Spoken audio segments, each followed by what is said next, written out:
Tengo el gusto de darles la bienvenida en nombre de la Asociación de Dirigentes de Marketing del Uruguay a este desayuno de trabajo del ciclo 2026. Nos gusta destacar y mencionar a todas las empresas que habitualmente reservan para sus ejecutivos y clientes alguna mesa y nos siguen acompañando durante todo el año. Cibeles, Sinur, CAF, EPP, Inercel, El País, Netgate, UDE, UTE. Presenta este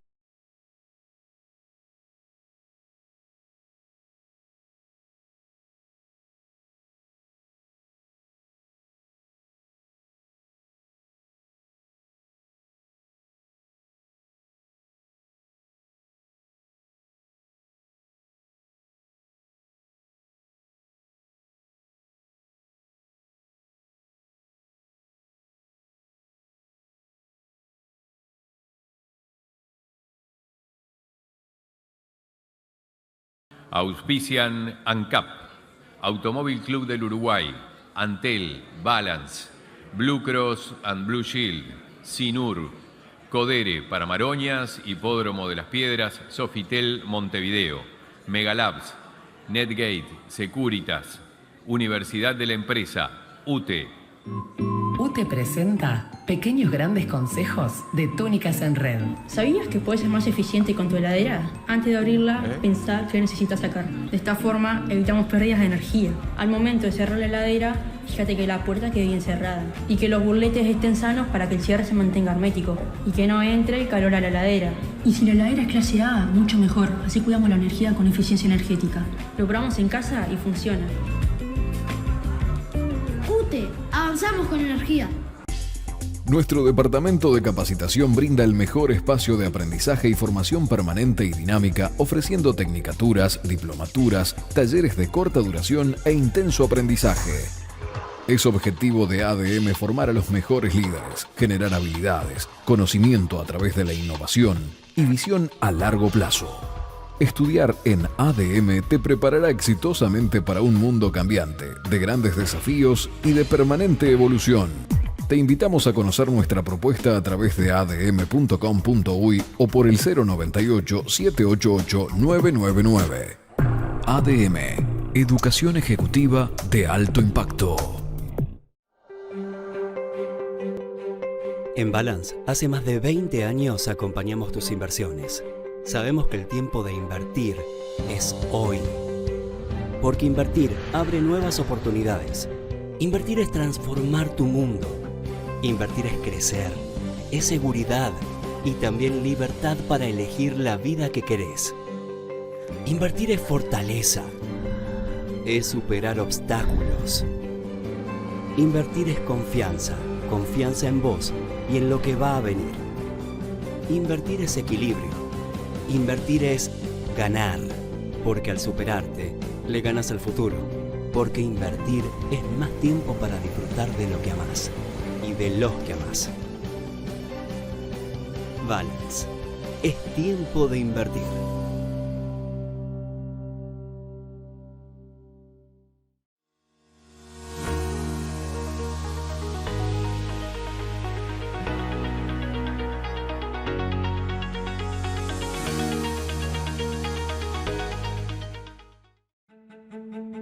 Cuando llega la hora de la verdad,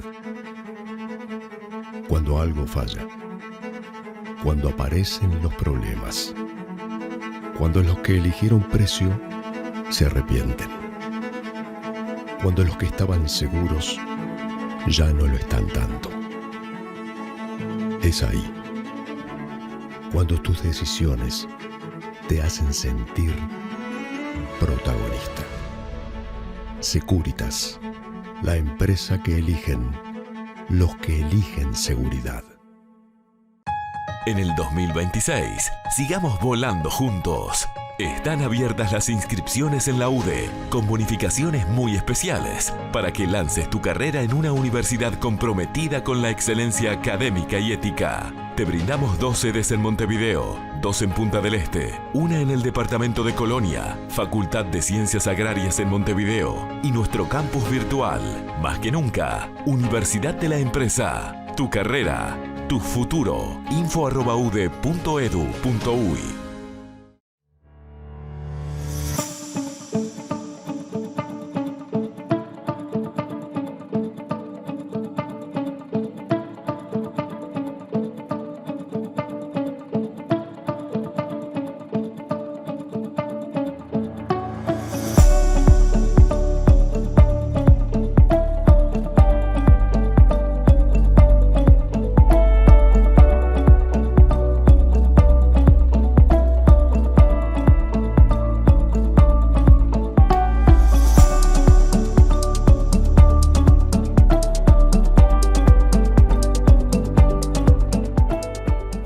Adhieren Banco de Seguros del Estado, CUTSA, Dedicado, Isbel, Memory, Publinter, apoyan Centenario, Conaprole, Expand, Galante y Martins, Live Cinemas.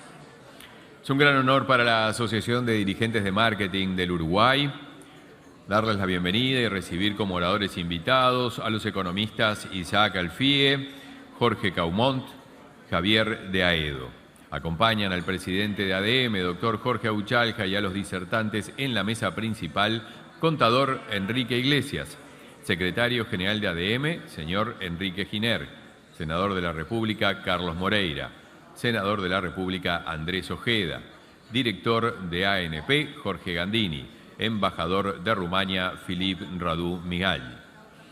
Las preguntas, como son habituales, a través del 098-788-999. Las mismas van a ser formuladas por los periodistas Malena Castaldi y Miguel Nogueira, a quien saludo y doy la bienvenida también. Y como es habitual, los principales conceptos de este desayuno van a ser transmitidos en Inteligencia Empresarial por Alfa FM 96.3 y Asuntos Públicos. Agradecemos mantener los celulares silenciados para poder escuchar a los disertantes, y en este caso vamos a invitar a hacer uso de la palabra al presidente de ADM, don Jorge Auchalja, que no lo vamos a dejar tomar el café, sino que lo invitamos a pasar. Muchas gracias. Para darles la bienvenida a nuestros disertantes. Les recuerdo que el 13 de mayo el ministro de Economía, Gabriel Odone, van a estar entre nosotros, y el 28 de mayo, expresidentes de la República, Julio María Sanguinetti, Alberto de la Calle y Luis Alberto de la Calle, y el presidente del BID, que aquí tenemos, Enrique Iglesias. Con ustedes, Jorge Auchalja, adelante. Muchas gracias. Buenos días, queridos amigos. Un gusto estar con ustedes, la verdad que sí, y un gusto también poder compartir con los excelentísimos disertantes que tenemos hoy, que son los economistas Isaac Alfie, Jorge Caumont y Javier de Aedo, que los hemos recibido en otras oportunidades, y siempre el aporte que nos dan es un aporte extremadamente veraz e inteligente, y eso realmente nos reconforta. Hoy nos acompaña el embajador de Rumania, así que, embajador, bienvenido, un gusto para usted.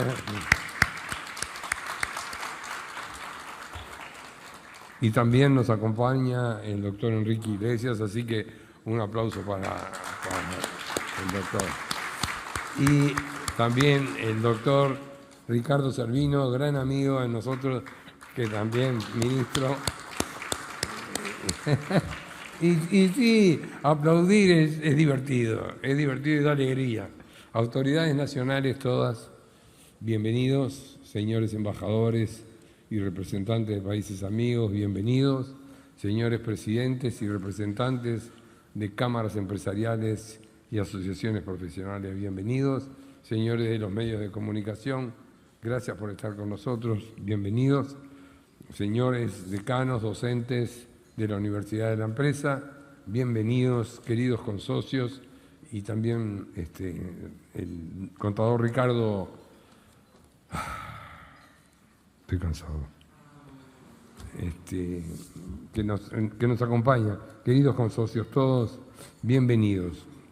Este evento es un evento muy interesante porque vivimos en un momento que no lo hemos padecido de esta manera, como que está el mundo en guerra, como que nunca se ponen de acuerdo y como que las repercusiones nos tocan en vida.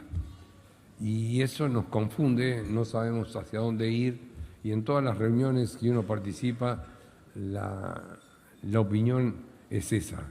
No sabemos dónde ir, no sabemos qué es lo que está pasando, pero me parece que lo importante es que estamos viviendo y vivamos la vida como se nos presente, siendo para adelante, cuidándonos, porque hoy vivimos en otro país que no era el nuestro, porque todos los días pasan cosas distintas y todos los días no es que me roban y me matan, que son cosas diferentes. Así que yo los invito a participar de este evento, que es de gran importancia, invitar a los señores expositores, economista Isaac Alfi, Jorge Cambón y Javier de Aedo, no sin antes, como es costumbre de nuestra institución, agradecer su presencia con una obra de arte de un artista uruguayo.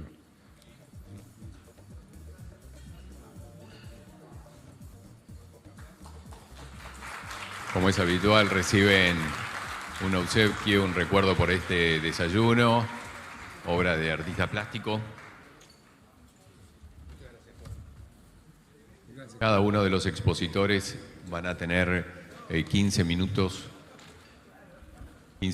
para exponer y después va a haber un espacio de preguntas, como es habitual, donde tanto el público como los periodistas invitados van a poder formularlas y hacerlas. Depende también de lo que se digan en las exposiciones, eso va a generar otro tipo de opiniones de ustedes o preguntas, si así lo desean, para aclarar y ampliar.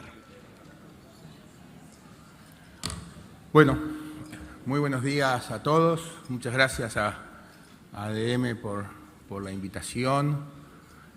Para mí siempre es un gusto estar aquí, compartiendo quizás algunas reflexiones.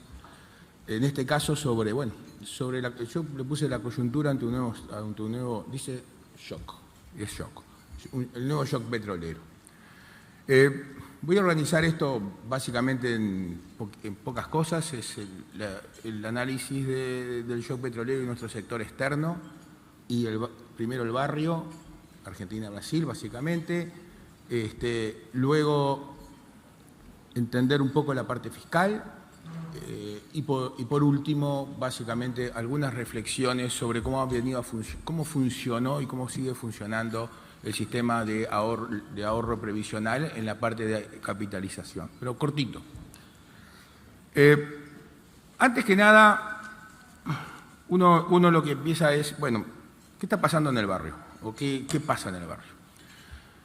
Tenemos algunos problemas, o sea, nosotros estrictamente, nuestra economía está, bueno, podemos decir, virtualmente estancada hace 3 trimestres con que pasó ahora. Número más, número menos, más 0,1, menos 0,1, menos 0,2, más 0,2. Eso es básicamente un estancamiento. Pero tanto Argentina como Brasil tampoco están muy distintos que esto, y esa es la verdad.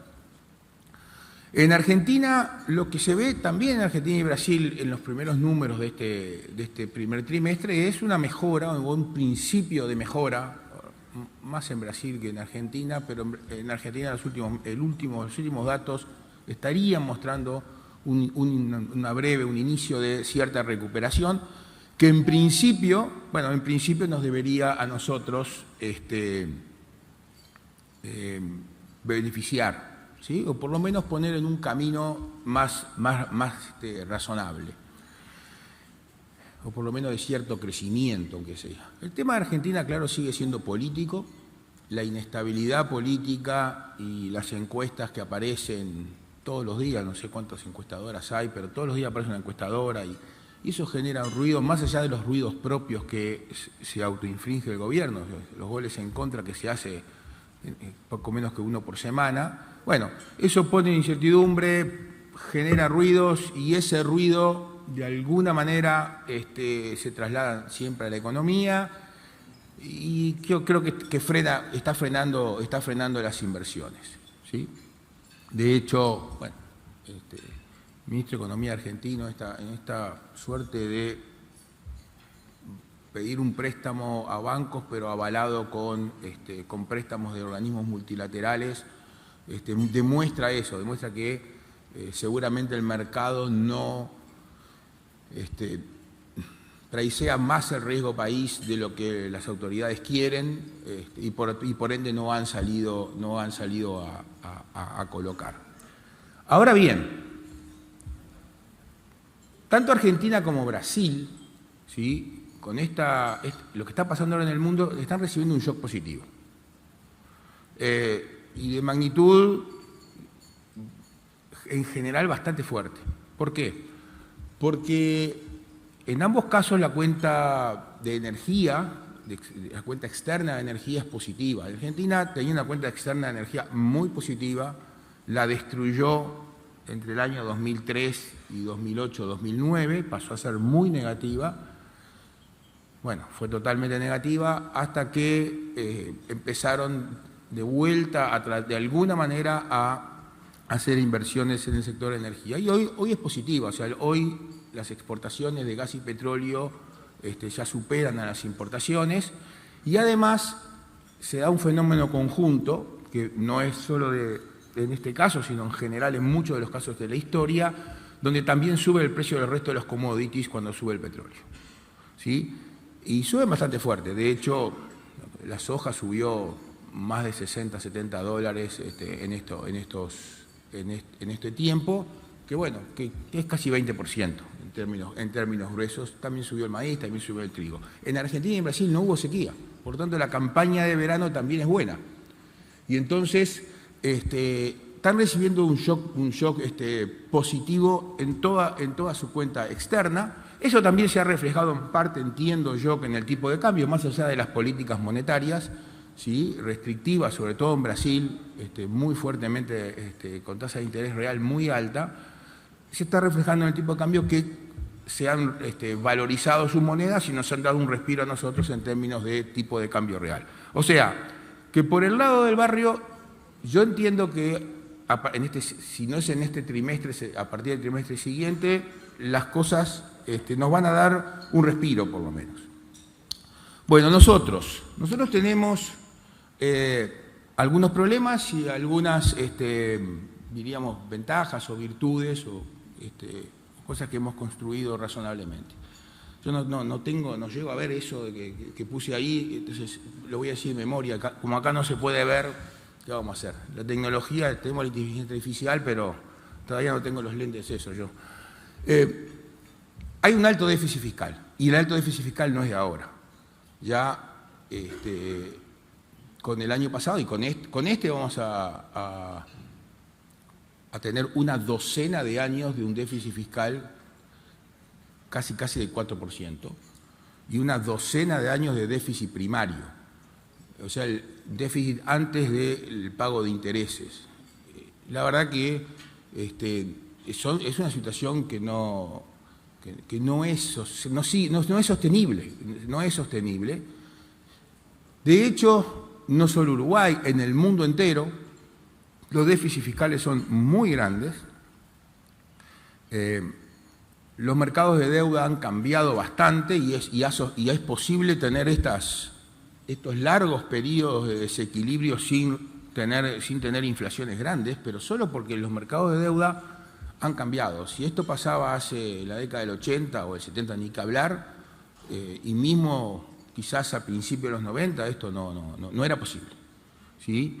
Y hay que tener en cuenta también que el horizonte, los modelos económicos ponen, bueno, es sostenible porque la deuda en el horizonte es pagable, pero el horizonte no es, en el horizonte infinito está todo fenómeno. El tema es que los mercados en algún momento, de alguna manera, se defienden o por lo menos requieren otras cosas. Personalmente, hace mucho tiempo que sostenía que la inflación en Estados Unidos, hay presentaciones mías de allá cuando vino la pandemia, que en Estados Unidos la inflación iba a ser alta y que no la iban a poder bajar, es más, ni siquiera les conviene bajar tanto a la inflación. Y bueno, y de hecho es lo que está pasando, más allá de circunstancias particulares. Tenemos también una deuda alta y vamos a ver alguno sobre eso, algún numerito de eso. Tenemos una baja inversión y tenemos un problema con el tipo de cambio real, que de corto plazo no hay otra solución para mejorar algo de esto, es que bajar el gasto público. A mediano plazo, claramente se puede sostener este tipo de cambio con mejoras en la competitividad, mejoras microeconómicas que reduzcan los costos al sector productivo. A favor, naturalmente, tenemos una inflación baja. Tenemos una cierta desindexación, aunque en principio, como están hoy los números, va a operar totalmente en materia de economía, en materia de salarios y mismo en materia de otros contratos, contratos con el Estado, contratos de obra pública, etcétera, honorarios y demás, ¿sí? Y no sé qué dice el último punto, pero bueno, me lo acordaré después. Bueno. ¿Cuál es el shock petrolero? Yo quiero centrarme en esto. Yo creo que estamos, bueno, ahora el petróleo subió un poco más, pero como que se está sobredimensionando el efecto del shock petrolero. Vamos a ver algunos números. Ese número ese es el precio real del petróleo, del barril, promedio mensual, ¿sí? En perspectiva histórica, a valores de marzo de este año. El primer salto, el primero, que es como una recta vertical, ese es el salto del 2003, de 1973. ¿tá? Se multiplicaron por 2,7 los precios del petróleo de un momento para el otro, en un mundo donde claramente no había alternativas y aparte era tan barato el petróleo que nadie estaba pensando en desarrollar cosas alternativas, o sea, energías alternativas. El segundo salto es cuando los ayatolás asumen en Irán, ¿sí? Y era el precio más alto hasta ese pico allí del 2008, antes de la crisis financiera. ¿Ah? Bueno, hoy estamos en un nivel, ahí está, inclusive, naturalmente que menor prácticamente entre el 2006, 2007 y el 2014, que fue cuando esa caída, lamentablemente no tengo el puntero, pero la caída vaya corriéndose a la derecha. Y el otro pico esa vez así es cuando viene la pandemia, que se acuerdan que bajó terriblemente, y después es la guerra de Ucrania. En términos reales, o sea que hoy ese shock no es tan grande, por lo menos hasta el momento. Pero además pasa otra cosa, que la gráfica no está ahí, que es la siguiente. Si uno mira el consumo de petróleo y después suma el consumo de petróleo y gas por unidad de producto mundial, por unidad de PBI mundial, desde el 80 para acá, el índice 100 en 1980 está en 40. Quiere decir que hoy, por cada unidad de petróleo, por cada litro, por cada barril, por lo que sea, se produce, en términos del producto, se crean 2,5 veces más producto que en aquel momento. O sea, la dependencia es mucho menor. Y si le sumamos el gas, cuyo desarrollo empieza básicamente sobre los 90, aunque antes había algo, ¿sí? Y el shale que aparece el shale gas y el shale oil que aparecen a principios de los 2000, bueno, si sumamos el gas, en realidad ese número en vez de ser 40% es casi 50%, es la mitad. Hay de todo, hay energías alternativas, pero hay energías ahorradoras. Cuando uno mira la gráfica, va cayendo todos los años. Y de hecho, entre el 73 y el 80, si bien había caído poco. Se acelera con la crisis de los ayatolás, por decirlo de alguna manera. Bueno, y este es el precio, es lo mismo, viendo la diferencia entre el valor real y el valor nominal Esto es en promedios, de años móviles, eso no importa. Bueno, entonces, ¿qué es lo que pasa? Ahí tenemos dos gráficas. En la gráfica de la izquierda, ¿sí?, tenemos, si yo no recuerdo mal, no lo veo, dice precios del COMEX, está bien. Tenemos los precios, esto es la estadística del Banco Central, tenemos los precios de exportación, ¿sí?, en rojo, y los precios de importación en verde, en base 100, en el promedio, gracias, en el promedio 2005-2024. ¿Qué es lo que sucede? Y en la parte derecha tenemos el precio del petróleo, también en esa base, ahí sí andamos en términos nominales, contra los precios nuestros de exportación. ¿Qué es lo que sucede? Aun cuando los precios del petróleo estén mucho más altos a veces sobre que nuestros precios de exportación, en el conjunto de precios de importación, realmente, ¿sí?, realmente hace muchos años que estamos por encima. Igual, allí mismo en la crisis, en los problemas del 2008, ya aún en Uruguay, que era importador neto de petróleo y que el precio del petróleo ha pegado un pico fenomenal, que a valores de hoy son más o menos 200 y algo de dólares, ¿sí?, aún así, el resto de nuestra canasta exportadora y nuestra canasta importadora nos daba un shock amortiguado e inclusive hasta con un plus positivo. Bueno, entonces, todo este panorama, entonces, nosotros decimos, bueno, no exageremos, por lo menos por ahora y con estos precios, el efecto del shock. A la región no le viene mal, o sea, le está viniendo bien. Al mundo en general, el único tema es que seguramente el producto no crezca tanto, pero igual va a seguir creciendo, porque la dependencia es mucho menor que antes. Es la mitad, con suerte, que antes. Además, en tema del gas, el principal productor de gas es Estados Unidos, y el petróleo ya también, ¿sí? Y en Estados Unidos, aparte, el gas y el petróleo, sobre todo el gas, la mayoría es de shale, ¿sí? Y uno mira los precios internos, son baratos, del gas no ha subido tanto. Bueno, el tipo de cambio real, que ese sí es un problema para nosotros. Yo hice solo esta gráfica para tener idea de lo que estamos hablando, ¿sí? Este es el costo laboral, ¿sí?, en moneda de intercambio, o sea, en dólares básicamente, ¿sí? Este es el costo laboral sobre los precios de exportación. ¿Qué quiere decir eso? Mejor dicho, los precios de exportación divididos los salarios privados. Bueno, cuando uno mira eso, cuando se fue aquella gráfica allá arriba, diríamos, es la devaluación del 2002, después se empieza a normalizar, pero claramente estamos muy por debajo. O sea, el precio de exportación está no ha crecido tanto, ha crecido muy por debajo del costo laboral medido en dólares. Y uno dirá, bueno, esa es una ganancia de productividad. Bueno, puede ser en parte una ganancia de productividad, ¿sí? Pero cuando comparamos esto, y esa sí no la puse, cuando comparamos esto con otros países del mundo, o con Europa y Estados Unidos, este ratio queda muy por debajo en Uruguay. Quiere decir que tenemos una pérdida de competitividad en ese aspecto y que, bueno, que obviamente es un tema del tipo de cambio real, complejo.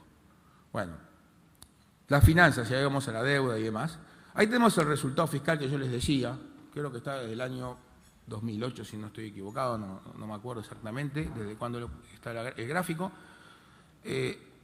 La línea roja es el resultado total y la barra verde, perdón, es el resultado primario. O sea, antes del pago de intereses. Nosotros deberíamos tener, como tuvimos en esos primeros años allí, un resultado primario positivo, antes del pago de intereses, ¿sí? ¿Por qué? Bueno, porque por lo pronto una parte de los intereses tienen que ser cubiertos razonablemente, porque además ese resultado primario, que es en pesos, el gobierno tiene que pagar los intereses que son en dólares y compra dólares y tiene necesidad de comprar dólares en el mercado. Si no tiene ese resultado primario, esos dólares, esos pesos los pide de otro lado y sale del mercado como demandante genuino de moneda extranjera. Bueno, esto es las empresas públicas y sin las empresas públicas. Las empresas públicas tuvieron un comportamiento magro hasta el año 2014. A partir del 2015 se revierten con más y menos. El 2015 fue claramente el mejor año de las empresas públicas de los últimos 11, ¿sí? Por lo menos en términos financieros. Y el tema es que en ese déficit global, que tenemos dos partes, las empresas y el gobierno central y BPS, está muy sesgado hoy hacia el gobierno central. El gobierno central y BPS está bastante peor, ¿sí? Aun cuando el déficit haya cambiado algo, no tanto, pero está mucho peor el gobierno central y BPS, que es el problema más grande, es el núcleo más duro, ¿sí? y lo más difícil de cambiar. De hecho, el año pasado el déficit total que sacamos a las empresas públicas era casi 5 puntos del producto, si no fue 5 puntos del producto, 5,1. Y ahí tenemos la deuda del lado derecho y el gasto público del lado izquierdo. El gasto público, que ustedes ven, es una tendencia creciente, han subido casi 6 puntos, 5 puntos y pico desde el 2005 para acá. Eso es muchísimo, ¿sí? Y ahí no está todo el gasto público, porque hay algunos gastos que no son fáciles, hay que armar planillas por otro lado, una cantidad de paraestatales que cobran tasas o impuestos, para mí son impuestos, pero bueno, pueden ser tasas o algunas, son impuestos y tasas por fuera que no entran ni en el presupuesto y tampoco aparecen en el presupuesto del gobierno central como subsidio. Por ejemplo, el LATU, el INEFOP y muchos más. Y cada uno suma bastante. Lo que sí está subido en ese gasto público es el gasto que hace la CBU, la Corporación Vial del Uruguay, tanto sea por cobro de peajes como aumento neto de deuda. Y bueno, y la deuda, en términos del producto, está creciendo, la deuda es total, inclusive el Banco Central. La deuda del Banco Central hay que ponerla, no hay más remedio que ponerla por una razón. Todos vimos, cada tanto vemos, hay que capitalizar al Banco Central. Bueno, la capitalización del Banco Central es un déficit, es el déficit del Banco Central.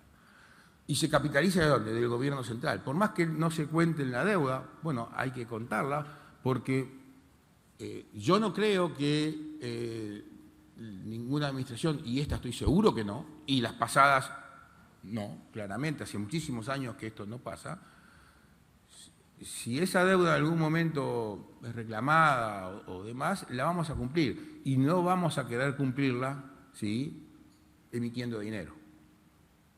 ¿Sí? No vamos a querer cumplirla emitiendo dinero. Y por lo tanto, de alguna manera, eso también nos está presionando el tema de la deuda global. Bueno, ahí no veo, pero yo lo que quiero decir, yo acá resumí algunas cifras del sistema previsional, del ahorro del ahorro privado, diríamos, para tener idea de cómo fue el sistema o cómo operó el sistema. A la derecha tienen dos cuadritos. Uno dice cuál es el rendimiento del FAP, el rendimiento neto del FAP, del Fondo de Ahorro Previsional, en términos reales, medidos en IPC y en salarios. Sabemos que la moneda final es el salario. Voy a decir los números de memoria, era 6,6, 6 con algo desde el inicio, pero tomando desde enero del 2009, cuando las tasas de interés reales en el mundo se volvieron negativas y por un enorme periodo de tiempo negativas, y hoy son más o menos, ¿sí?, igual estaba arriba de 5 real. 5% real, 5% arriba de la inflación en pesos. ¿Sí? Hagan la cuenta en términos de dólares o de lo que sea. Yo no conozco, ¿no? Realmente es difícil encontrar algunos fondos que rindan esto. O sea, que la administración ha sido muy buena. Para mí ha sido muy buena. Y en salarios, obviamente, es menos en ambos periodos, pero también son tasas muy altas. No las veo bien, pero era un punto y algo en el periodo total y como casi 2 puntos menos que la inflación que deflactados por IPC en el periodo diríamos de represión financiera, tasas de interés reales negativas. Y el otro cuadro es, yo le digo, el mercado funciona. De alguna manera funciona. En algún momento funcionó en base a la ley, y ahí tienen las comisiones que se cobraban, lo que cobra el ASAFAP y lo que cobra el Banco de Seguros, básicamente por el seguro de invalidez y sobrevivencia. Ustedes saben que tiene dos, el seguro de invalidez y sobrevivencia. Básicamente, en el año 20, 3/4 partes del aporte, lo que dice que nos descuentan, iban al Banco de Seguros. 3/4 partes. Hoy van 1/3 igual todavía. ¿Sí? Y la tasa de descuento por el seguro de invalidez era 16,6%, 16,4% del aporte. Bueno, en la ley, antes había habido una ley del gobierno, del último gobierno del presidente Vázquez, que había topeado las comisiones de la ASAFAP. Las comisiones bajaron en promedio como 5 puntos, 4 puntos, como 5 puntos bajaron, 4 puntos y pico largo. ¿Ah? Bastante.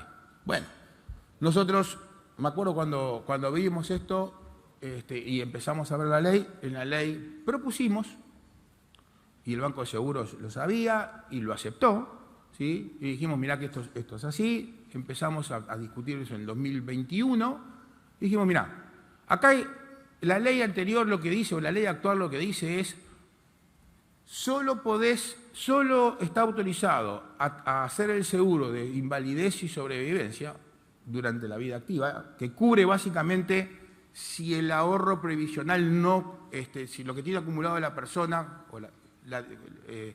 no llega a lo que tiene que cobrar de acuerdo a la ley, los mínimos, eso, ¿sí? Eso va a ir a competencia, porque la ley decía, solo lo puede dar quien da la renta vitalicia, el único oferente de renta vitalicia previsional es el Banco de Seguros todavía, tenemos un problema regulatorio en el medio y algunas cosas que habría que solucionar para que eso no pase y poner competencia y que esto siga bajando. Pero bueno, cuando uno ve el resultado de la ley es que baja del 16 y pico % al 10, 9,95. O sea, la competencia funciona.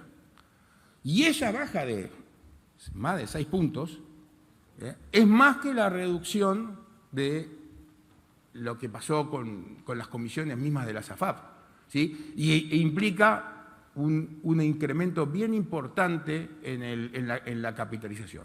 Y por último, bueno, esto demuestra que el mercado funciona, claramente, y que es mucho mejor poner incentivos a la competencia que tratar de pegarle las manos, los dedos a la gente. ¿Ah? Y por último, hoy aproximadamente, cuando uno ve las comisiones del sistema sobre el ahorro, sobre el fondo que manejan, está más o menos en el 0,4%, que también es bajo en términos de los manejos de los fondos. Bueno, a manera de resumen, yo creo que no debemos, básicamente lo mismo, no debemos exagerar, por lo menos hasta el momento, el shock petrolero. Yo creo que podemos, si esto sigue así, la región nos va a dar un respiro y nos va a beneficiar en algo, por lo menos de aquí, por lo pronto por unos meses, esperemos que sea por más, ¿sí? Hay que tener cuidado con el tema del IPC y la política monetaria. Es cierto, los combustibles ya anunciaron que van a subir de vuelta, lo más seguro es que si seguimos así van a subir el mes que viene también, no hay otra forma de hacerlo, es razonable y es lógico que eso pase, ¿sí? Lo que pasa es que eso nos va a dar un aumento en el IPC, pero es que eso no es inflación, ¿sí? Entonces es un cambio de precios relativos que se va a reflejar en el índice de precio al consumo, básicamente. Y entonces hay que tener cuidado con la política monetaria y no apresurarse y no hacer un sobreajuste, ¿sí? que nos complique como nos complicó el año pasado. Discúlpeme que me pasé la hora. Muchas gracias por su atención.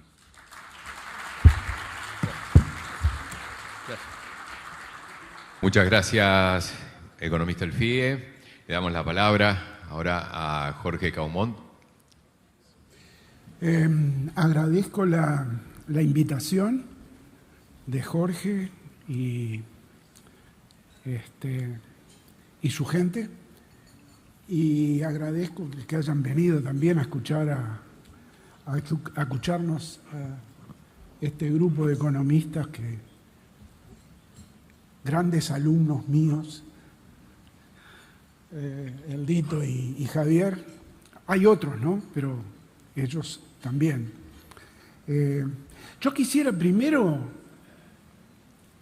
decir algo teórico, algo como que los modelos generalmente tienen en cuenta, los modelos de previsión, esos modelos que nunca dan cierto.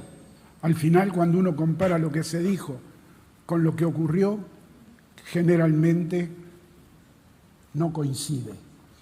Eso se debe fundamentalmente a que una economía o una macroeconomía tiene muchas ecuaciones, el modelo, pero más incógnitas. Entonces, como los economistas y los ingenieros y demás recuerdan, es un sistema indeterminado. La economía, la macroeconomía es algo que es difícil de prever. Es el corto plazo, mediano plazo a lo sumo, y no es lo mismo que la microeconomía.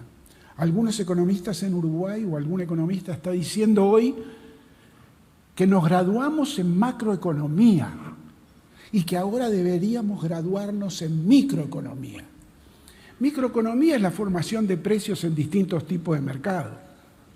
Si nos queremos graduar en eso, liquidemos el Portland en ALCAP, por ejemplo. Microeconomía es la base de la teoría económica. Macro tiene en cuenta fundamentalmente la solución de los problemas del nivel de actividad, PIB, por ejemplo, más importaciones, y tiene también el del comportamiento de los precios, inflación o deflación, y tiene además el comportamiento del sector externo de la economía. La balanza de pagos en el caso de un sistema de tipo de cambio fijo o la cuenta corriente en la balanza de pagos, comercio de bienes y servicios en el caso de un sistema como el nuestro de tipo de cambio variable. Eso, digamos, nos dice, en definitiva, lo último que acabo de decirles, qué está pasando en la economía uruguaya o en cualquier economía. Entonces, sobre esa base de lo que está planteando, es como cuando uno va al médico, hace un diagnóstico y le dice, vos tenés A, B y C. ¿Y qué le preguntan ustedes inmediatamente? ¿Qué debo hacer? Y ahí está lo que se debe hacer. ¿Y cómo se debe hacer? Con política fiscal, monetaria y cambiaria. Y secundariamente, debido a la presión de los sindicatos, también y del Ministerio de Trabajo, con la política salarial. Política, difícil catalogarla de ese modo. Entonces, a mí lo que me gustaría ver es qué ocurre en Uruguay hoy, cuál es el problema que realmente, o los problemas que tenemos, y una solución para esos problemas. Decir una solución, dar una solución. ¿Qué se debe hacer entonces? Tomar tal medicamento, aplicar tal medida macroeconómica, tal medida fiscal, tal medida cambiaria, etc. Entonces, la situación macroeconómica de un país, es decir, qué pasa con los precios, con el nivel de actividad y con el sector externo, la situación macroeconómica depende de muchos factores. Uno de ellos, Lito mencionó algunos, uno de ellos es lo que ocurre en el mundo. Ayer, ¿qué hizo Powell antes de irse a fin de año? Porque Powell se va a fin de año. Lo fueron, mejor dicho, ¿no? Es decir, Trump no le gusta mucho. Entonces, ¿qué hizo ayer Estados Unidos? Bajó la tasa de interés como estaba previsto a principio de año que ocurriera y no ocurrió debido al problema del petróleo. No la bajó, la dejó igual y dijo, wait and see, esperemos. ¿Tá? ¿Qué pasó con los precios internacionales en estos días o desde fines de febrero? Y bueno, el petróleo modificó el sistema de precios mundial. ¿Subieron los precios de los commodities? Sí. En el caso de Uruguay, por ejemplo, subió el precio de la soja. De 3.60 se fue a 4.40, 4.50. No tanto como ocurrió en el 2022, el 28 de febrero, cuando Rusia y Ucrania entran en conflicto. Fue aquella mucho más difícil, mucho más profunda crisis que la actual. ¿Qué pasó con las paridades cambiarias? ¿Qué pasó? Todo eso del exterior viene para acá. Tasa de interés, precios internacionales, nivel de actividad, paridad cambiaria. Fíjense que es mucha cosa que afecta a la situación macroeconómica de Uruguay. ¿Me escuchan? En segundo lugar, influye, como dijo Lito, la región. La región, según Javier, que es el number one del observatorio de la UCU, dice que la frontera está brava de un lado y del otro. Es decir, que los precios de la frontera, si bien en algún caso están mejorando, están relativamente favorables a Argentina y a Brasil respecto a Uruguay. O sea que eso es algo en contra nuestro. En tercer lugar, lo que hay que ver es qué pasa desde el punto de vista político. Eso afecta a la actividad económica. Afecta a la producción y a las importaciones. Y eso es actividad económica, la oferta que hay en el mercado. La oferta de bienes y la oferta de servicios. ¿Qué pasa? Y bueno, se está tratando de dar vuelta a la LUC. Lito ya lo mencionó, el tema de la SAFAP, ¿no? Y otros temas como FONASA, como más impuestos, etcétera, propuestos por parte del sistema político. De parte del sistema político. Y por último, lo que influye es la aplicación de políticas que se están llevando adelante. Todas esas tres cosas anteriores, más las políticas que se llevan adelante hoy, son las que determinan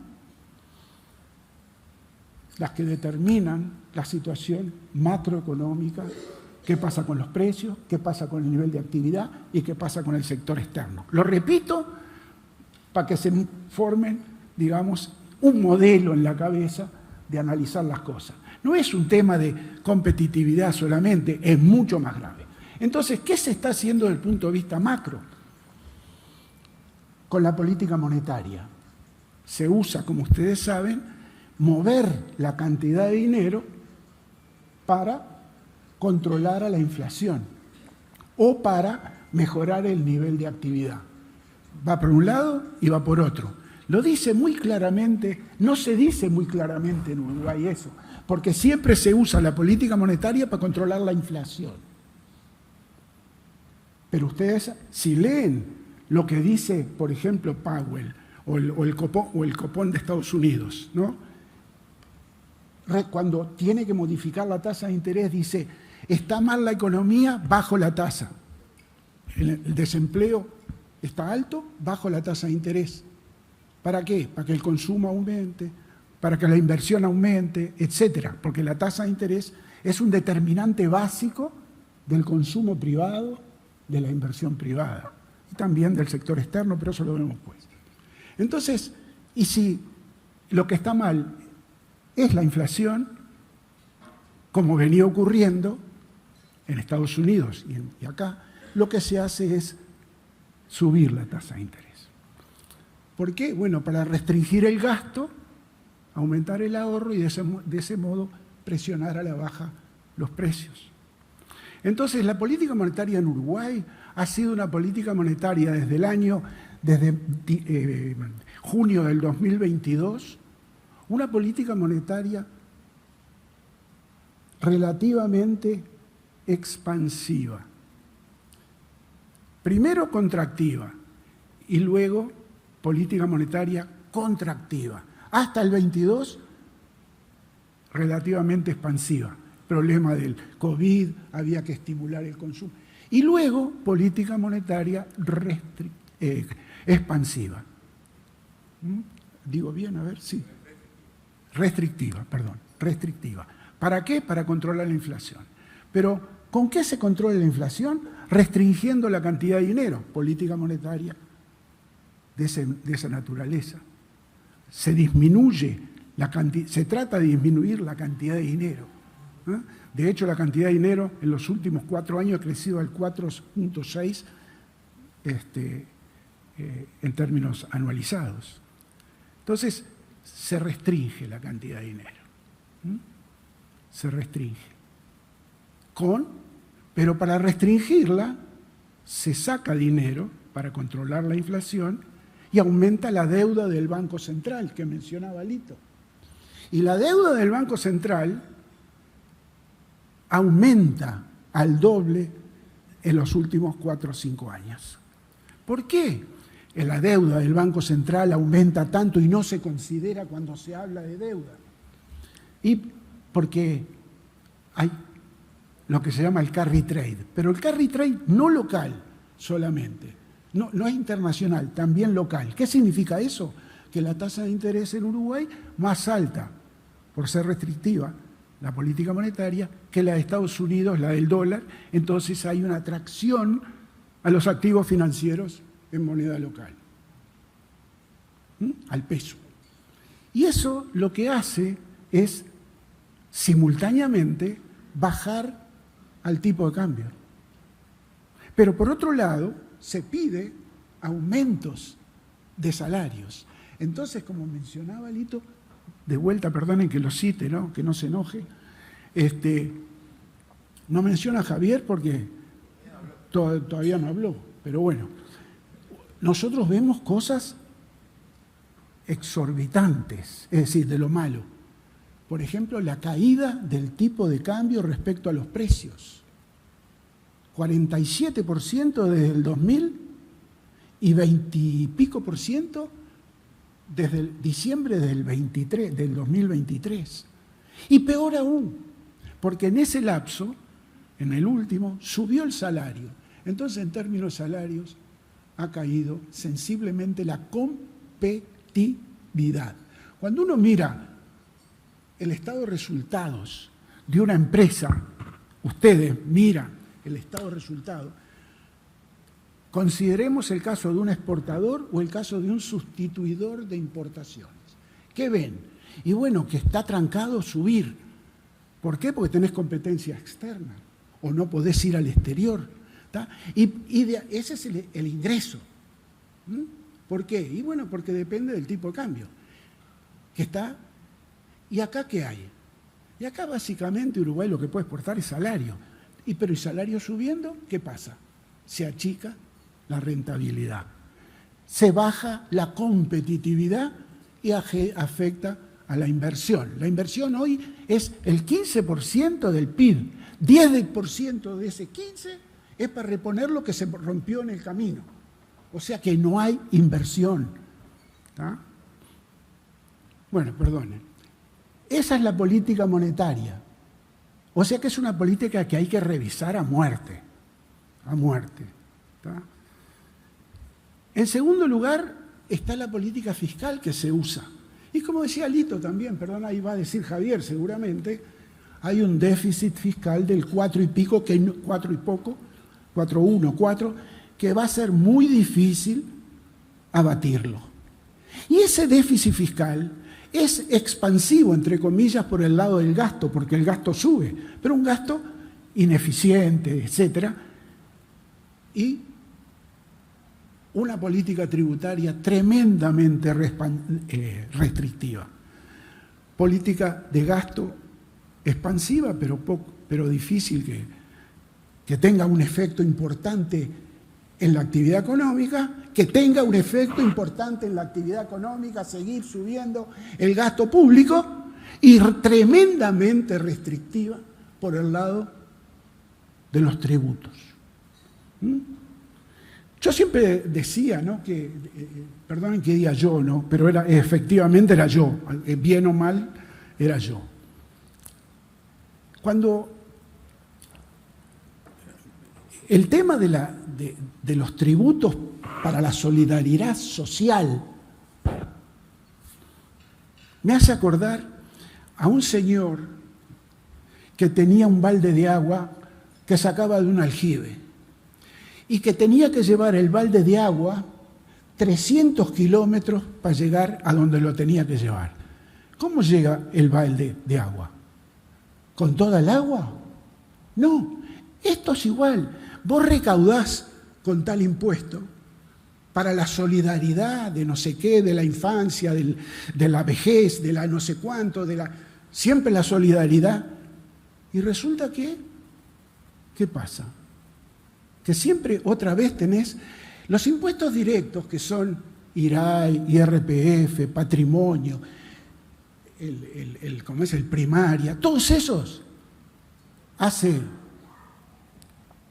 en el 2020, por ejemplo, no, en el 2008, eran el 18-19% de la recaudación.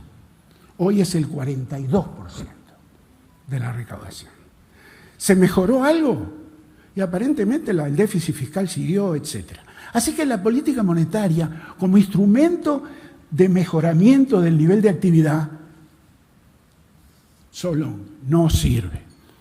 A mi juicio, miren que para otro puede servir. Es decir, yo digo esto en otro ámbito y me van a decir que estoy loco. Ustedes no me lo dicen porque no pueden gritar de ahí, pero otro me lo diría. ¿Está? Y además de tener ese déficit permanente, vemos que hay una deuda de 62.125 millones de dólares. Dividido 87 a 89 del PIB, te da un 70 y pico %. Redondeo. Bueno, entonces, y un calendario de deuda del orden de los 17.000 millones de dólares anuales. Yo tomo los 4 trimestres, el siguiente y el primero del 27, y tengo un calendario de pagos impresionante. Pero además tengo el calendario de pagos de un año de las letras de regulación monetaria, que vencen todas en un año. ¿Por qué vencen todas en un año? Pues son 20, 30 días, 90 días, etc. Entonces, la parte fiscal es tremendamente difícil de coincidir que pueda hacer subir el nivel de actividad. Y para terminar, entonces digo, bueno, ¿y vos, pibe, qué haces? Pibe, no, perdón. ¿Qué haces? ¿No? Decís que está todo complicado para crecer, y bueno, y no vamos a crecer. No vamos a crecer. Problemas con la región, problemas con el mundo no tanto, pero el tema del petróleo. Problemas con la parte política, que quieren volver a discutir todo lo demás, el 1%, todo lo demás. Y tenés los resultados que tenés, lo primero que tengo que curar es el nivel de actividad. Lo primero que tengo que curar es el nivel de actividad. ¿Cómo lo hago? Yo no veo que haya alguna propuesta. Al contrario, creo que va a ser mantenerse el statu quo actual de la política y va a acumular nuevas ideas de aumentos tributarios que son restrictivos del nivel de actividad. Les digo por último, yo haría esto y después les digo lo que no me van a aceptar, como les dije, que uno de los determinantes de la actividad económica es la política. Yo agarro, mejoro la competitividad. ¿Cómo hago? Y bueno, aumento la cantidad de dinero. ¿Pero cómo? ¿Usted no dijo? Sí. Aumento la cantidad de dinero, baja la tasa de interés. E inmediatamente, ¿qué va a pasar? Un país chico tiene que irse para afuera a producir, por lo tanto el tipo de cambio va a subir. Sí, pero después sube la inflación. Bajo el gasto, como dijo Lito, fuertemente, el gasto público.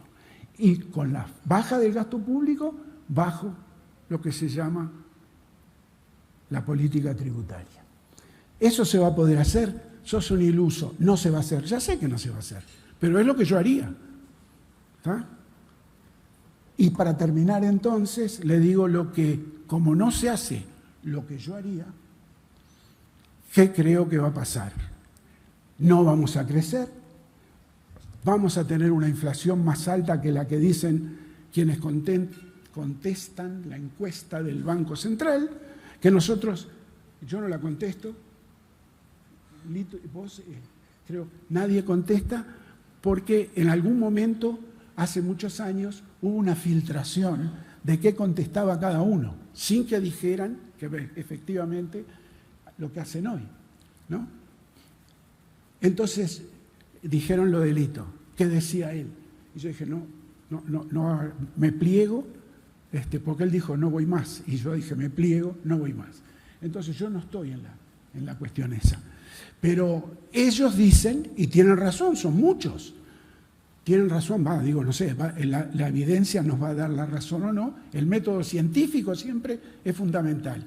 Si vos decís algo normativo, lo que debe ser, probalo con la realidad, con el método científico, y después tenés razón o no. Así que yo creo que nivel de actividad bajo, inflación relativamente más alta de lo que se dice, y el sector externo de la economía con un problema serio ahora empezando a surgir por el lado de la cuenta corriente, del comercio de bienes y de servicios. Muchas gracias.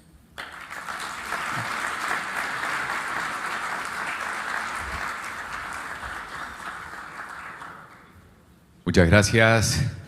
Ahora vamos a darle paso a Javier de Aedo y luego las preguntas por parte de los periodistas. Adelante. Buen día, es un gusto nuevamente esta invitación de ADM. Comentábamos con Jorge al principio que no tenemos paredes donde colgar tantos cuadros y es muy satisfactorio tener este panel con estos dos amigos, un profesor y un compañero de clase, o sea que una relación que excede los 40 años. Fue profesor nuestro en el año 83 y es un privilegio exponer ante Enrique Iglesias en la mañana de hoy. Debo confesarles que yo había preparado dos presentaciones para hoy. Una sobre economía y otra sobre la incidencia de la política en la economía. Como era el tercero en hablar, presumía que iban a hablar de coyuntura y por lo tanto yo le decía a Lito recién, si hubiera tenido que hacer una presentación, hubiera hecho algo casi idéntico a lo que tú hiciste, coincido totalmente, también con Jorge desde un enfoque mucho más teórico. Entonces, yo voy a hacer algunas reflexiones sobre la política y su relación con la economía que vienen al caso en la particular coyuntura que estamos viviendo. Primero, el concepto de mandato. En democracia es saludable que los gobiernos busquen cumplir con el mandato electoral recibido de las urnas en relación al programa que propusieron. No está bueno decir voy a hacer esto y cuando gano hago lo otro. Pero eso no implica que si no haces lo que corresponde hacer, no pase nada. Se podrá cumplir con el mandato, pero no se evitarán las consecuencias. Se puede evitar todo, menos evitar las consecuencias. Igual que cuando hay que hacer un ajuste y lo voy postergando y voy pateándolo para adelante y no lo hago. Bueno, cuando el ajuste se tiene que hacer, mejor que lo haga uno porque elige el menú y no cuando es el mercado el que diseña. Este gobierno sostiene que no recibió el mandato de bajar el gasto público, pero deberá tener que hacerlo en algún momento. Hasta el Consejo Fiscal Autónomo se lo ha señalado en su último dictamen. En segundo lugar, la política impone restricciones a la economía. Un presidente no hace lo que quiere, y mucho menos un ministro de Economía. Me acuerdo que en el podcast nominal que hago para la Universidad Católica tuve la suerte de poder entrevistar a Danilo Astori unos meses antes de fallecer. Y yo le preguntaba si como ministro de Economía había sido más goleador o más golero. Y efectivamente, el ministro de Economía muchas veces tiene que ser más un atajador de penales y a veces los penales se los patean desde su propio equipo, que un goleador, más un bombero que un arquitecto. Hay una definición de hace pocos días de Edmar Bacha, que se considera uno de los padres del Plan Real, que decía lo siguiente, dice, en la academia los problemas pueden aislarse y resolverse bajo supuestos controlados. En la práctica, múltiples restricciones operan simultáneamente. Información incompleta, presiones políticas, plazos implacables. Recuerdo que cuando participé en el Plan Real había días en que la solución técnicamente correcta era políticamente inviable y la solución políticamente viable requería ajustes que podían comprometer el resultado. Navegar esa tensión es el arte de la política económica. A eso me refiero con las restricciones. Hay una estructura de poder que limita al presidente y al Poder Ejecutivo. Lo mismo pasó en el gobierno anterior, donde no siempre estuvo toda la coalición atrás de los proyectos del Ejecutivo. Y es público y notorio en nuestro país que camino a la elección tenemos los famosos carnavales electorales. A veces también hay una autolimitación que se impone en los gobiernos. Por ejemplo, cuando un gobierno más a la derecha se termina mimetizando con uno más a la izquierda, quizá por asumir que ahí está el centro de gravedad de la política. Y en este contexto, normalmente, los más decepcionados son los más extremistas de cada bloque.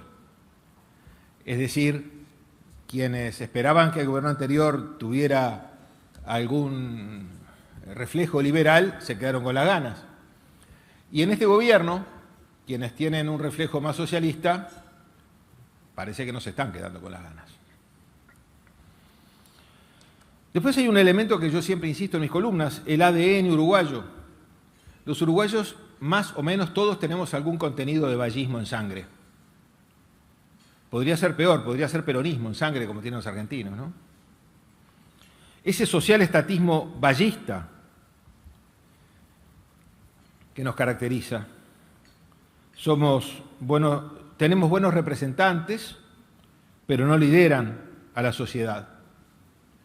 Tenemos líderes políticos que no son líderes, son representantes, que se ponen delante donde va la majada y dicen que la pastorean, pero no lo hacen. Así tenemos lo que yo llamo el país del lucro cesante, o Pancho Faij llama el país del agua tibia, o Ignacio Posadas llama el pacto de la penillanura suavemente ondulada. Y hoy estamos viviendo una situación de ruido. Y tenemos que entender una cosa, el Frente Amplio no es igual al gobierno. Sus autoridades no se eligen igual que las del gobierno. Sus proporciones sectoriales no son las mismas. Se integran distinto. Y estamos asistiendo a una situación en que reiteradamente el mensaje es peor que la realidad. Piensen en los temas que han dominado la agenda y el mensaje ha tenido un ruido y un acople peor que lo que termina siendo la realidad. Uno leía hace unas semanas referente del Frente Amplio, no del gobierno, y se encontraba como que se venían ciertos impuestos y hasta que el ministro y el presidente salieron a decir todo lo que tenía que hacer este gobierno en materia de impuestos, ya lo hizo. Fernando Henrique Cardoso decía, gobernar es explicar. Bueno, si es así, están explicando bastante mal, por la confusión esa entre la distorsión que hay entre el Frente Amplio y el propio gobierno. Yo creo que es clave que este equipo siga obteniendo buenos resultados en temas como el empleo, que mal o bien subió, si bien en el segundo semestre del año pasado bajó un poco, en el primer bimestre volvió a recuperarse en términos desestacionalizados. Salario real, que, bueno, curiosamente algunos lo muestran como un gran logro, pero en realidad están desconformes con la inflación que tienen, entonces, si hubieran logrado la inflación, el salario real no hubiera subido tanto, y de hecho va a descontarse parte de esa subida en los próximos meses con el aumento de la inflación.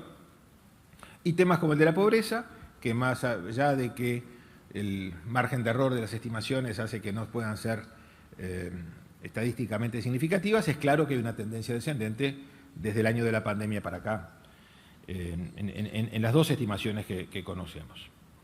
Y digo que es clave que este equipo siga teniendo buenos resultados en economía, que puedan vender buenas nuevas hacia adentro de la fuerza política, porque siempre hay en política equipos y programas agazapados al acecho, esperando el tropezón para ir por sus fueros y tener su turno.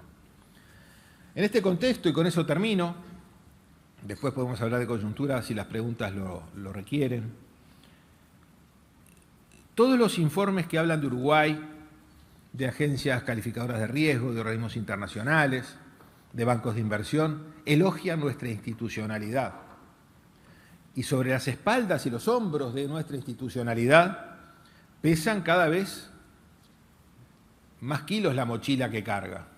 El déficit fiscal, que promedió 4,1% en los últimos 10 años, con un escaso crecimiento económico, 1,3% en los últimos 10 años, una yunta insostenible, esa combinación de dos números. En fin, y sin embargo, esa tan preciada institucionalidad, ese Uruguay diferente al barrio, nos mantiene con buenas notas, elogios. Yo me pregunto si esa institucionalidad tan preciada y tan valorada por propios y ajenos podrá seguir soportando que a la mochila se le sigan cargando kilos con situaciones como las que se han planteado en los últimos días. Muchas gracias.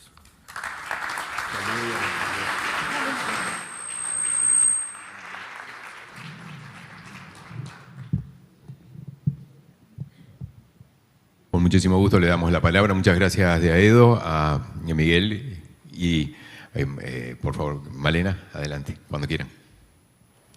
Muy buenos días para todos, es un placer acompañarlos, tanto para Miguel como para mí. Vamos a comenzar con las preguntas y también vamos a trasladar las preguntas que ustedes hagan llegar al número que estaba allí en pantalla. De hecho, ya hemos recepcionado algunas.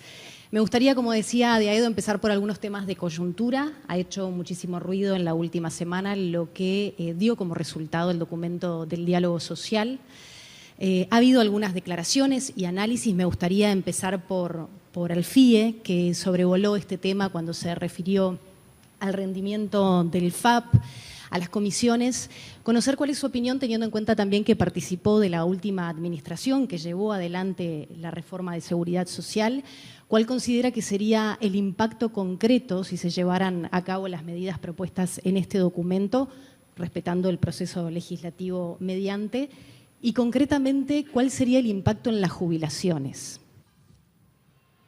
En primer lugar, vamos a empezar por el final. Los impactos en realidad nadie los conoce. También le falta el detalle. Hay mucho detalle, porque lo que hay son ideas globales. Yo personalmente no leí el documento, no tuve tiempo. Y como dividido en dos partes. Está la parte, diríamos, que se llama de la SAFAP, del ahorro de capitalización, y después todo el resto de las medidas. Hoy escuchaba a Miguel con Patricia Martín y Lucich, y Nicolás Lucich, con una entrevista con Loureiro, decía que las otras partes de las medidas no bajan de 500 millones de dólares. Bueno, eso hay que verlo, hizo de corto plazo. Respecto a las jubilaciones en sí, lo que hay acá es un cambio fuerte, en principio, de incentivos sobre cómo se hacen las cosas y algunas dudas que uno tiene. Primero se dice, bueno, pueden mejorar 0,7% el ahorro y más.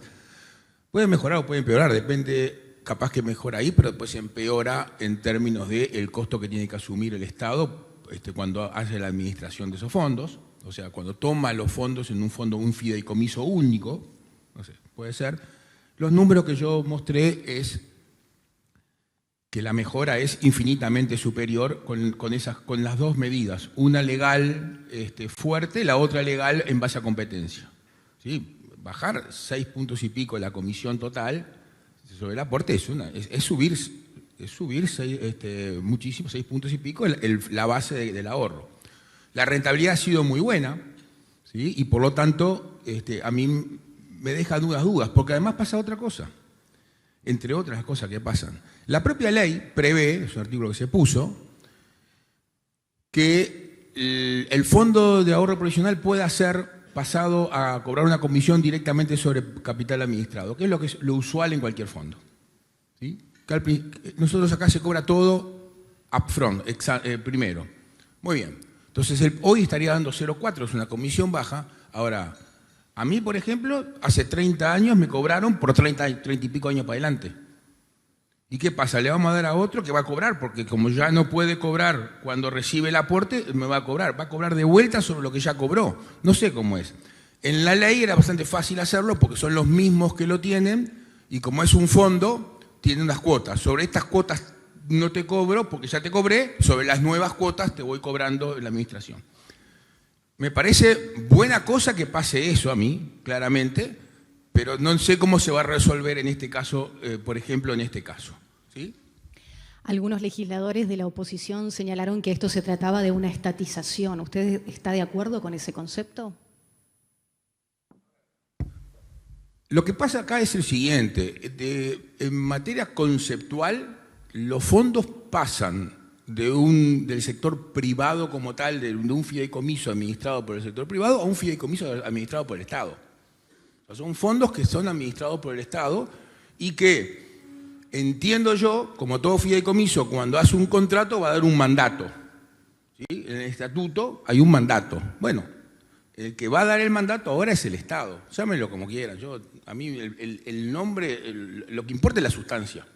El nombre no va a ser a la cosa, la sustancia es esa. Y además, la presunción que uno tiene es, la lógica cambia de un enfoque donde yo tengo que rendir más, o sea, tengo que mejorar la tasa de rendimiento, en el fondo cuando uno coloca los dineros en los fondos, lo que hacen es, bueno, compiten por el mejor rendimiento.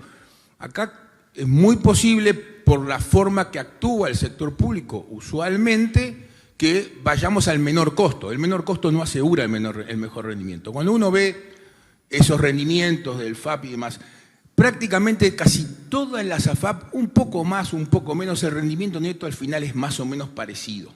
¿Sí? No hay grandes diferencias. Y en ese promedios, como todos los promedios, hay algunos que cobran más y otros que cobran menos. Sin embargo, el rendimiento final, que es lo que importa, es muy parecido.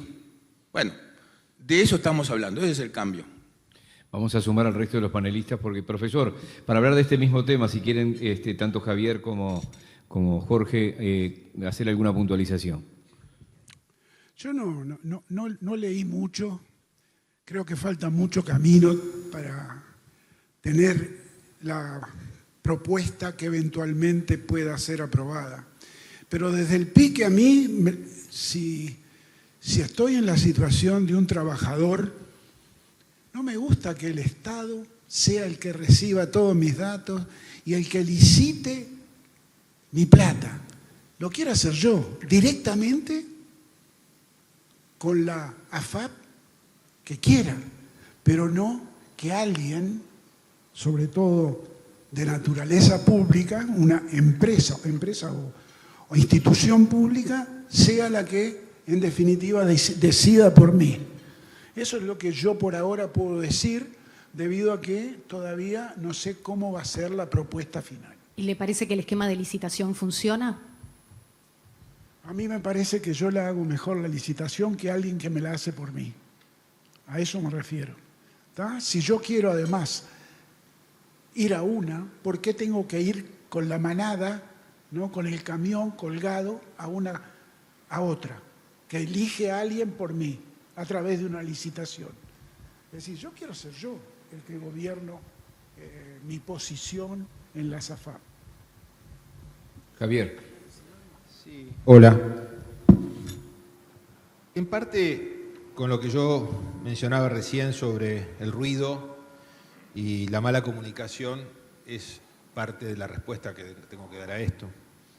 Creo que es todo consecuencia de un capricho ideológico.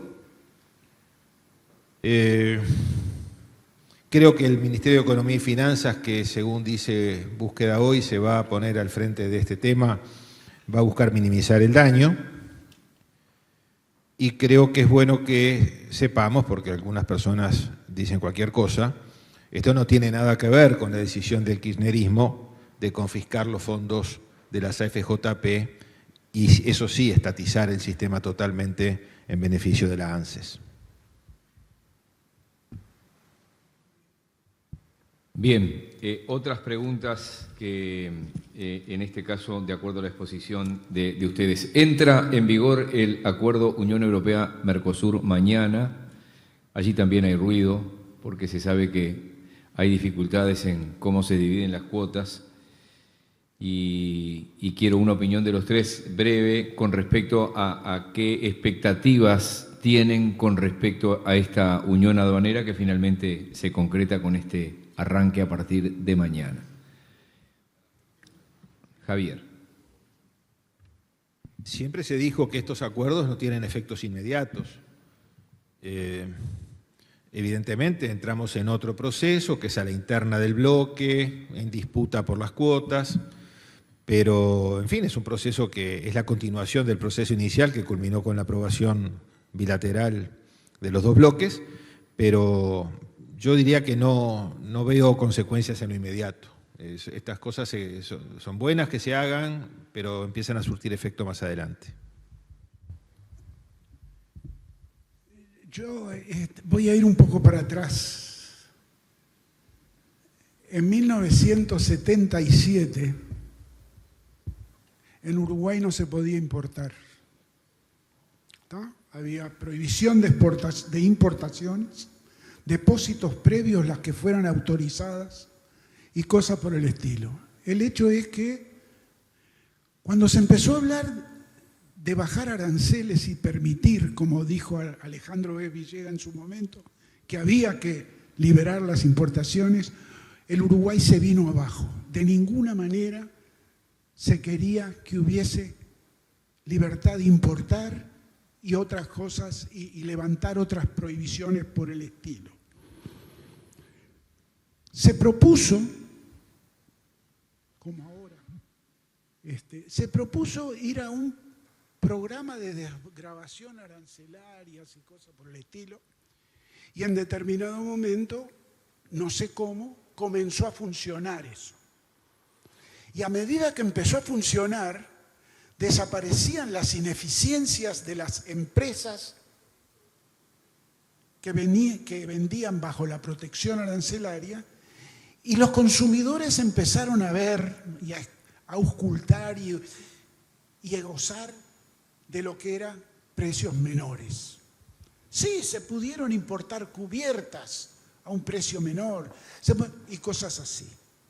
¿Ya?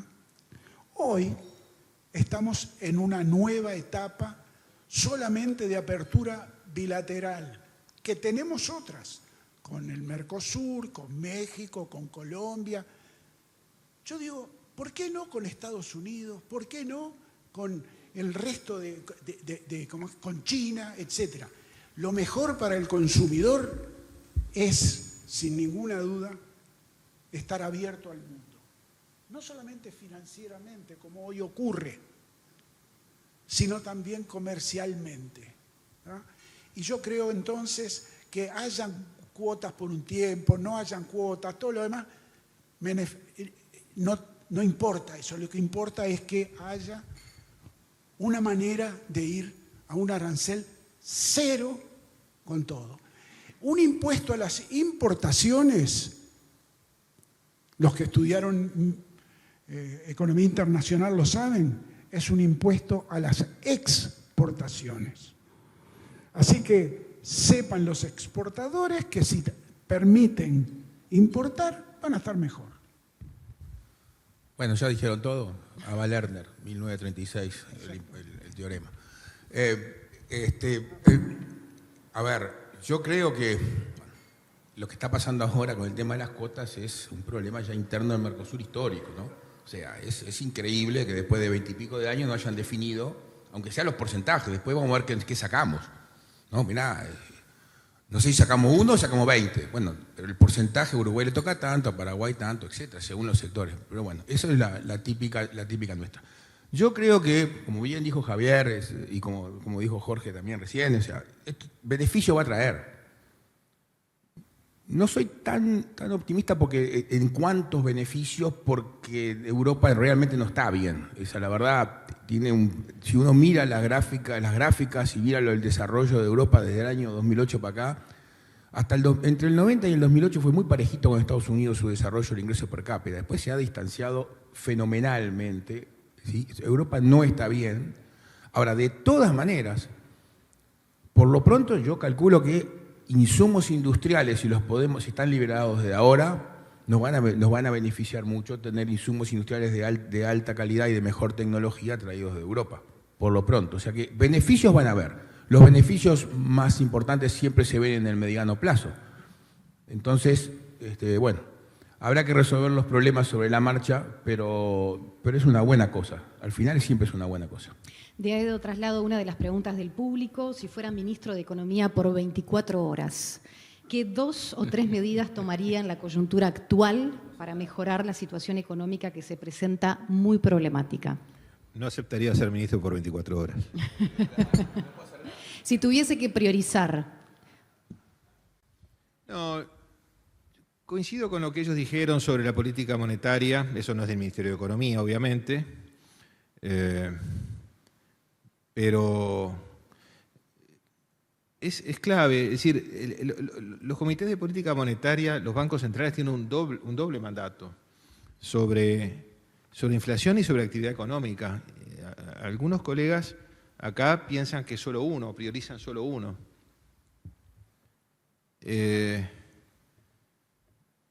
Son esos tipos de personas que como tienen un martillo, creen que todos los problemas son un clavo. Yo creo que buscaría eso, sí. Buscaría priorizar la actividad económica, que es lo más serio que estamos teniendo. Fíjense ustedes una cosa de las que había preparado en la otra presentación. Hace 11 años, Astori, en la ley de presupuesto, estimó que la economía iba a crecer 14,6 en esos 5 años. Creció 5. Hace 6 años, la ministra Beleche estimó, el 31 de agosto, ya instalada la pandemia, 11,7 de crecimiento para el quinquenio, fue 6,8. Y hace un año, Odone planteó 12,8 para los 5 años, y menos de un año después, con lo que ocurrió el año pasado y las estimaciones que hay hoy día de la última encuesta de expectativas, 9 monedas. O sea, ya en un año, 3 puntos menos de lo que hace un año se estimaba. O sea, ese es el tema. Y yo creo que buscaría apuntar en el crecimiento con una política monetaria que siguiera siendo expansiva. Este shock petrolero nos agarra como nunca de bien. Nos agarra con la inflación habiendo perforado el límite de tolerancia del 3%. Y si bien hay un pass-through del petróleo y los combustibles a otros precios de bienes de la economía, la inflación subyacente, que es la que importa, y tanto importa ahora que hasta en el Consejo de Salarios está establecido como referente para el primer año, para gatillar o no, yo aprovecharía esta circunstancia.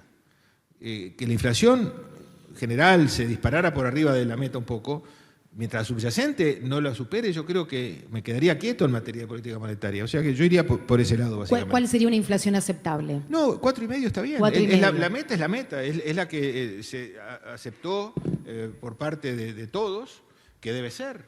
Esa debe ser.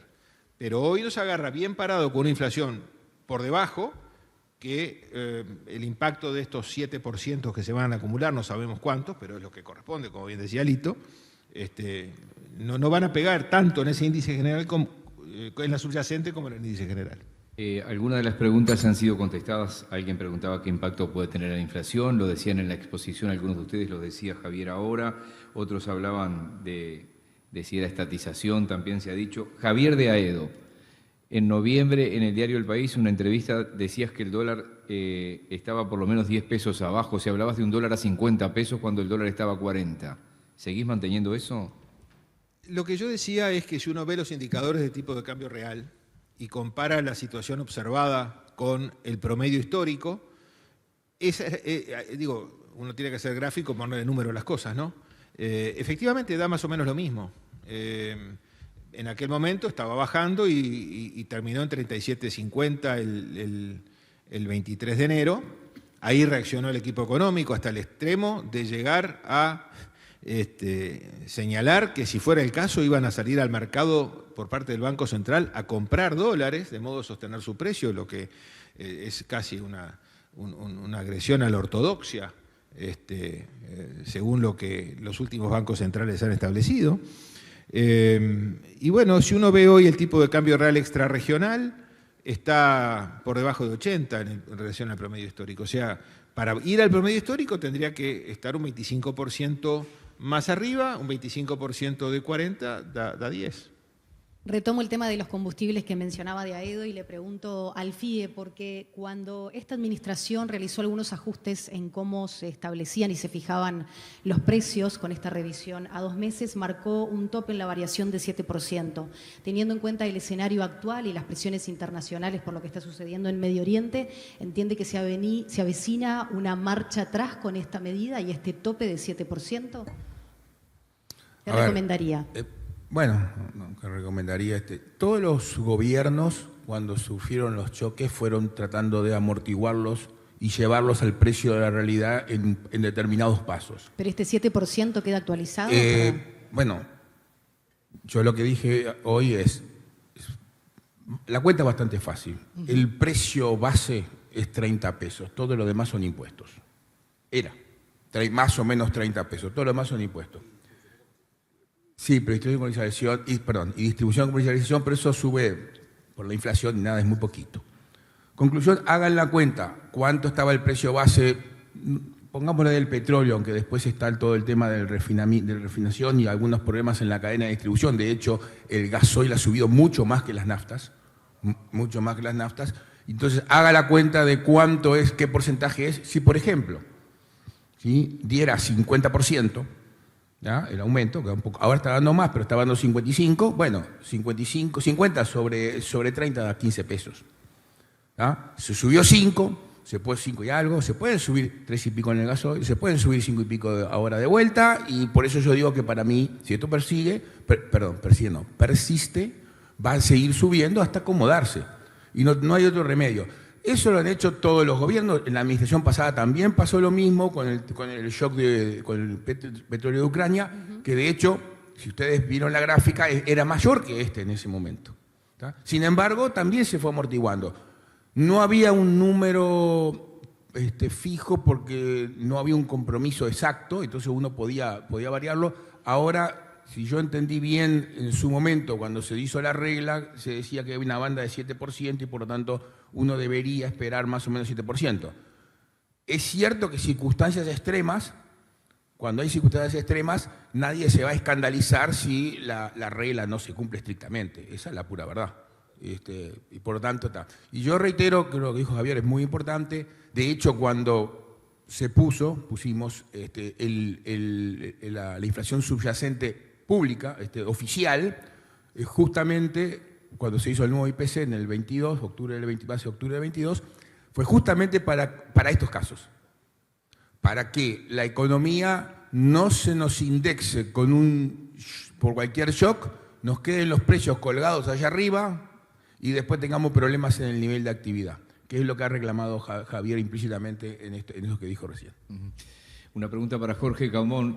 Profesor, usted que es el más veterano de la mesa, y va como elogio, obviamente. Cuando el ministro Done dice, ojo a los comunicadores, a los periodistas, a los medios y a los formadores de opinión, y lo señalo a los tres, con lo que dicen porque afuera nos están mirando. ¿Cómo toma usted eso? Está abierto, está prendido. Yo he pensado en eso, ¿no? Justamente lo que tú me preguntases. Y leo lo que dice los informes por el artículo 4 del Fondo Monetario Internacional. ¿Cómo es que se llama? Los informes del Banco Mundial, del Fondo del Banco Mundial. Más cerca, profesor, el micrófono, por favor. Justo me está llamando el presidente. El presidente de Malvin. Bueno, muy bien. Lo que decía es verdad, Sergio, el Tano. Bueno, lo que decía es lo siguiente. Yo leo todas esas cosas y digo, pero ¿estaré yo viendo lo mismo que ven ellos? Porque realmente los informes dicen como que nosotros somos Juan D'Arienzo, el rey del compás. Y no es así. Es decir, el déficit fiscal es tremendo. La deuda que vence es tremenda. Todo eso.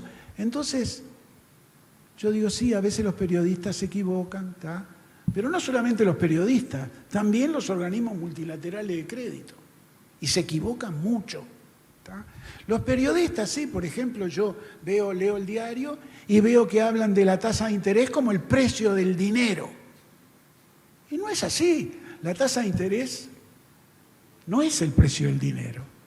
¿Tá? La tasa de interés es el precio del crédito.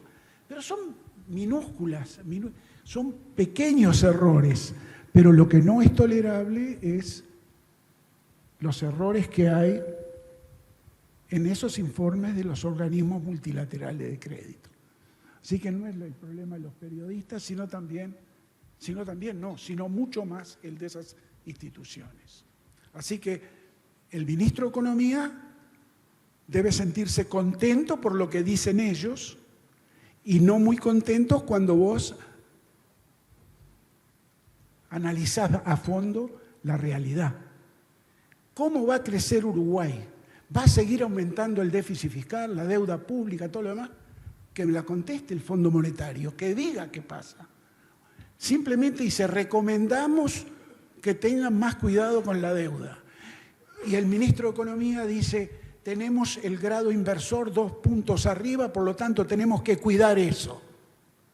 Y si seguís creciendo al menos del 1%, como vamos a crecer este año, y el año que viene va a ser peor todavía, entonces no podemos decir que los periodistas se equivocan, sino muchos se equivocan. Bien, vamos con la última.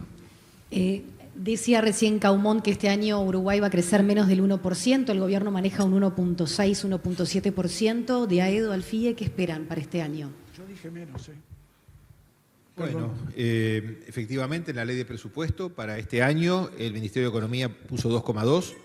El último trascendido de prensa que he visto es 1,6. El 30 de junio van a mandar el proyecto de rendición de cuentas con el nuevo escenario de programación financiera hasta el fin del periodo. La encuesta de expectativas del Banco Central fue reduciendo en los últimos meses y en la última da 1,3 para este año. Yo creo que es un tanto optimista. Yo tendería a pensar algo más en torno de 1% para este año. Sí. Y eso es lo que decía recién, ¿no? Es decir, ya vamos 2 años con un desvío respecto al presupuesto. Menos crecimiento es menos recaudación es más problemas fiscales y por lo tanto en algún momento va a haber que tomar medidas. Cerramos, Lito. Bueno, comparto con Javier. Va a haber que remar bastante para llegar al 1,6. Yo creo que el escenario regional nos tiene que ayudar mucho para llegar a eso. El entorno de 1, en la vuelta de 1, es un número que hoy por lo pronto parece razonable.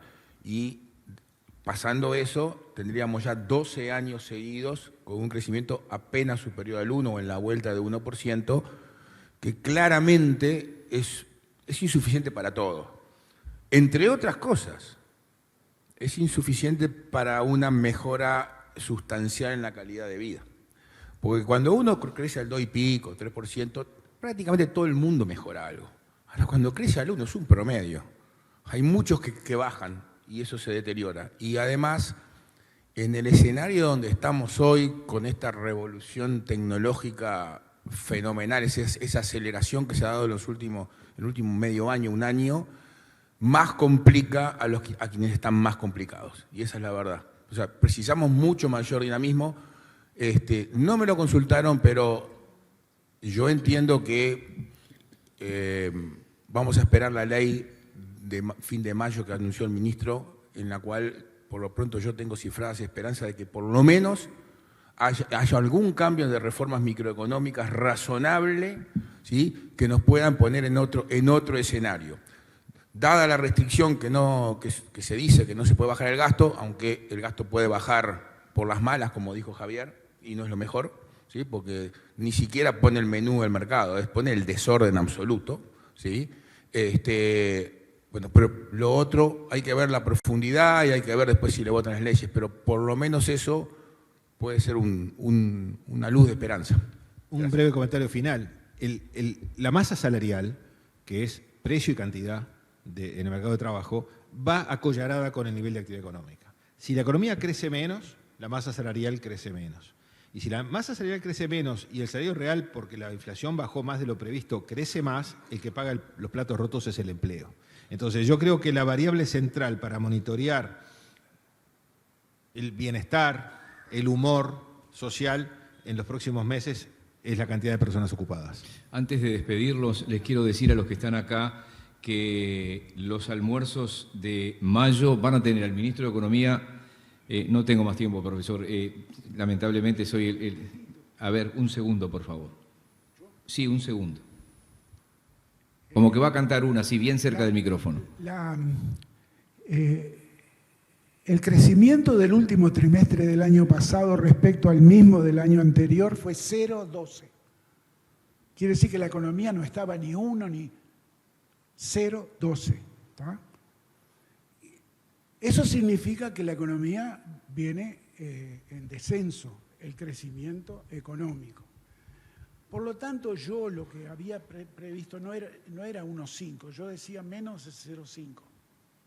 Menos de 1 le entendimos. Sí. Usted decía menos de 1. Usted dijo menos bien. de 1. No, porque estaba mirando lo que había escrito. Al micrófono, por favor. Se entendió bien. 0,5. Quería decir eso nomás. Muchas bien. gracias. Gracias. Les quería decir que el miércoles 13 estará Gabriel Odone con nosotros en el almuerzo y después el 28 los expresidentes Julio María Sanguinetti, Luis Alberto Lacalle Herrera y nuestro querido Enrique Iglesias.